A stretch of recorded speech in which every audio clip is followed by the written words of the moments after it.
Bonjour Emmanuel Boutrin. Bonjour François, comment allez-vous? Eh ben très bien. Alors je sais pas où. Alors on se tutoie. Hein. Dans cette émission on se tutoie, donc on va se tutoyer puisqu'on se tutoie dans la vraie vie. Où est-ce que tu te situes actuellement À Marseille, sur le Vieux-Port. C'est extraordinaire. Voilà. Donc évidemment on reste confiné même à Marseille, même quand il fait beau. Donc tu es le président du syndicat national des radios libres, le SNRL, qui regroupe un très grand nombre de radios associatives en France.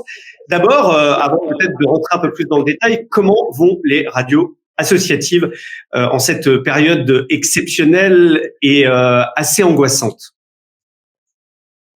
D'abord, merci à toute l'équipe de la Lettre Pro d'être sur le pont de cette façon-là, parce que ça permet dans la profession de maintenir un lien, et ce lien est essentiel dans ce type de période. Donc, merci à vous tous et à toute l'équipe. Les radios associatives, après, comme tout le monde, après une période de sidération, les premiers jours de confinement, elles se sont mises très vite, je dois le dire, en ordre de marche pour poursuivre, voire pour entamer de nouvelles missions de communication sociale de proximité. Vous savez que c'est la loi, hein, le terme consacré, c'est communication sociale de proximité. C'est l'article 29 de la loi de 86, et nous en sommes d'ailleurs les seuls attributaires, les radios associatives, avec des obligations qui en découlent habituellement. Mais cette fois-ci, finalement, c'est autre chose que des obligations. C'est un engagement. Et c'est un engagement, vous allez voir pourquoi, qui est très en prise avec le terrain. Par exemple, quand il s'agit de soutenir des soignants sur de la gestion de files d'attente entre différents établissements hospitaliers, par exemple, eh bien, nous sommes là pour informer à la fois les soignants, mais également nos auditeurs et nos auditrices, notamment en zone rurale ou périurbaine, qui sont évidemment intéressés par ce type d'information. Donc, nous sommes en ordre de marche. Alors, on n'est pas en ordre de marche n'importe comment. Bien évidemment, on se protège, la sécurité des salariés est assurée, on s'est habitué progressivement, pas forcément dans les premières heures, mais on a mis en place des dispositifs de seul en studio, comme pour toutes les radios locales finalement, où finalement on évite de se croiser, on laisse un temps de latence. Évidemment, bien évidemment, dès le premier jour, plus d'invités ou plus de public à l'antenne. Donc c'est une autre façon de travailler. Il y a beaucoup de télétravail, y compris pour les animateurs, mais c'est une autre façon de travailler qui finalement montre les capacités d'adaptation des petites radios associatives. Je pense que c'est la même chose pour toutes les radios locales, et qui rendent vraiment, et c'est ça que je voudrais souligner, qui rendent vraiment des solutions, ce sont des faiseurs de solutions sur les territoires, sur les micro-territoires. Et vous savez, il y a 600 radios, il y a plus de 600 radios associatives, et ben il y a plus de 600 radios, ou tout du moins une très grande partie d'entre elles, qui continuent ce travail de labour finalement sur le terrain, et cette fois-ci sur des choses qui sont vitales pour les gens.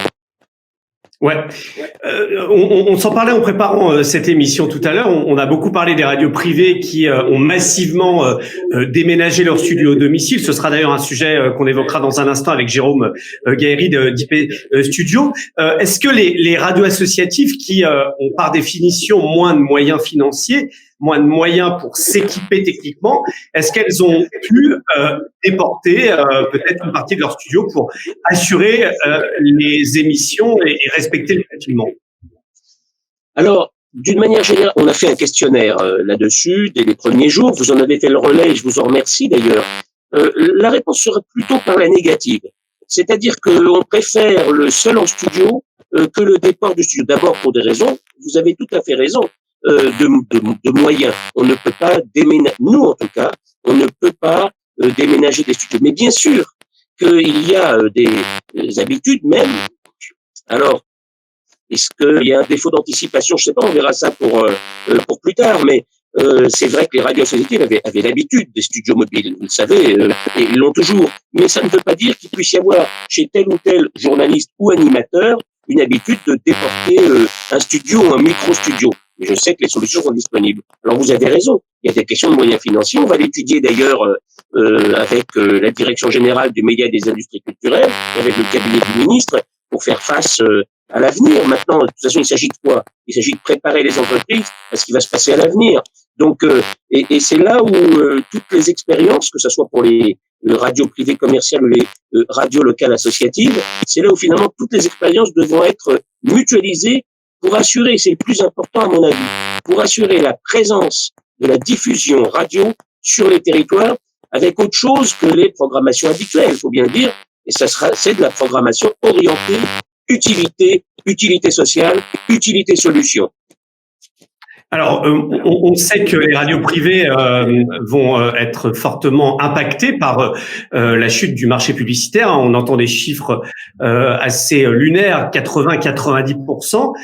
Certaines radios associatives ont néanmoins une partie de leurs revenus liés à la publicité, notamment liée à l'industrie culturelle, qui est un annonceur important pour les radios associatives. Est-ce que cette situation va les impacter financièrement, puisque beaucoup de radios associatives ont des budgets au cordeau, au fil du rasoir, ont des budgets qui sont constitués au plus juste?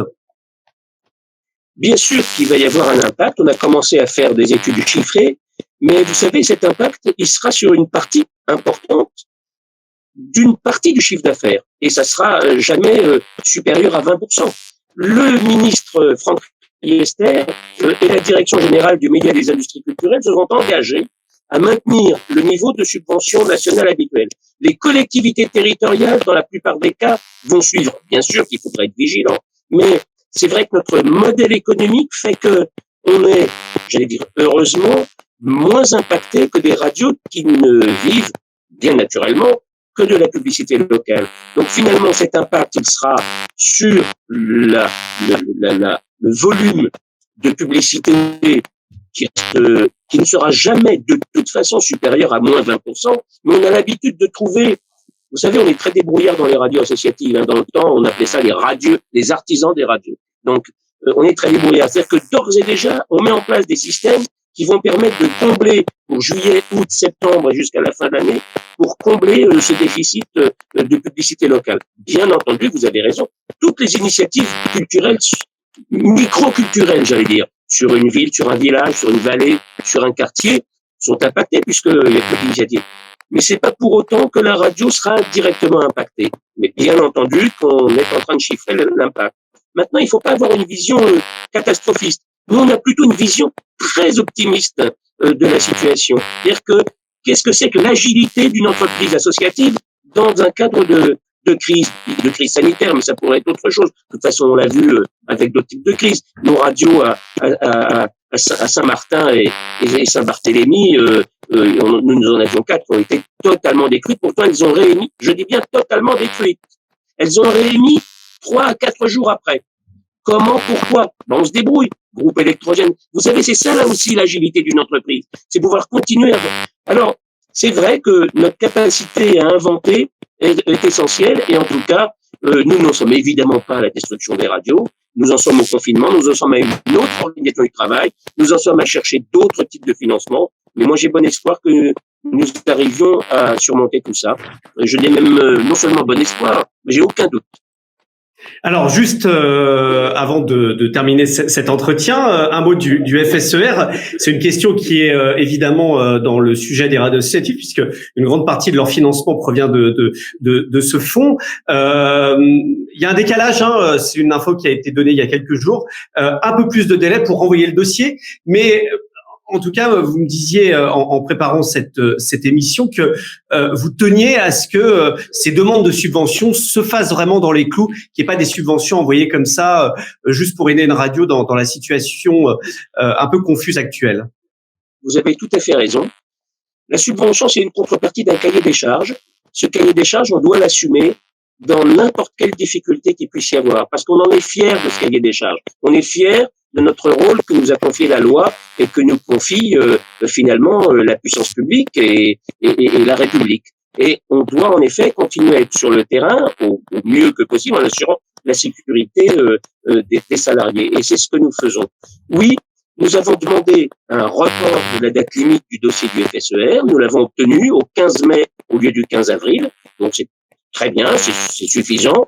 Nous avons également obtenu le fait que, y compris sur les questions de date limite, il y ait une vision ouverte de la part de l'administration. Mais oui, en contrepartie, nous tenons à ce que les dossiers soient déposés dans les formes et de manière extrêmement rigoureuse. Et d'autant plus rigoureuse que je tiens à faire valoir vis-à-vis du public, vis-à-vis des institutions, vis-à-vis du ministre, le fait que les radios sont en capacité de répondre à leur cahier des charges en rendant des services et des solutions au public et aux auditrices et aux auditeurs sur les territoires. C'est fondamental pour l'avenir de notre secteur et j'ai bonne confiance. Merci Emmanuel Boutrin et bon courage à toutes les radios associatives dans cette épreuve que nous subissons et puis on vous tiendra au courant jusqu'au 15 mai pour envoyer les dossiers FSER. 15 mai. Merci en tout cas et à très bientôt. À bientôt, au revoir. Merci à toute l'équipe.